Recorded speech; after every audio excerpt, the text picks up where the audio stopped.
And now to the talk. Across the nation tonight, Democrats throwing their support behind Vice President Kamala Harris. It's been more than 24 hours since President Biden's historic move to drop out of the 2024 presidential race. Governor Whitmer endorsing Vice President Harris in an exclusive one-on-one interview with me earlier today. We'll have more on that in a moment. But first, 7 News Detroit's Whitney Burney is raising the voices of voters with the abandoned Biden movement and the Uncommitted national movement about where they now stand after the big shakeup.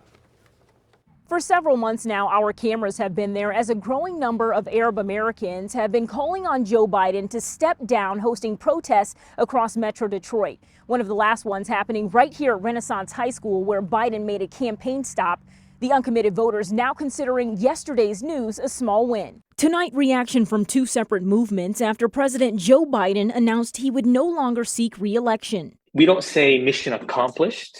We do say that now the mission is going to change. Hudayfa Ahmed has been on the front lines with other protesters for months as a part of the Abandon Biden movement, a movement started by the Metro Detroit Arab American community back in October after the Biden administration did not meet demands to call for a ceasefire in Gaza. There really was no sense of glee or satisfaction due to the fact that people were agreeing with us that he was unfit to lead.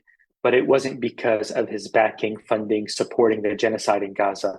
It was because he embarrassed himself in a debate against Donald Trump. Similar thoughts being echoed today by the Uncommitted national movement that have also been working to bend the administration's foreign policy to end the war. My initial reaction was that this was a small victory for our campaign. Layla Labed is one of the organizers of the Uncommitted national movement. I know what I have an idea of what my community is feeling right now. We are grieving, we are frustrated, we feel a very deep betrayal by the Democratic Party, which I think is warranted in this moment. And I think right now there's an opportunity for Harris or whoever the nominee is going to be to rectify that, but they need to act soon. Labed says while they remain open to casting Democratic votes in November, they will have to be earned.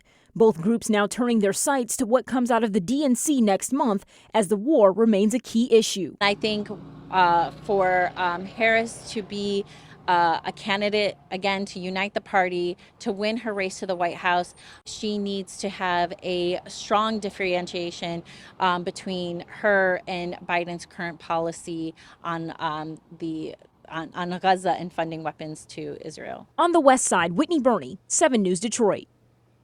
Thank you, Whitney.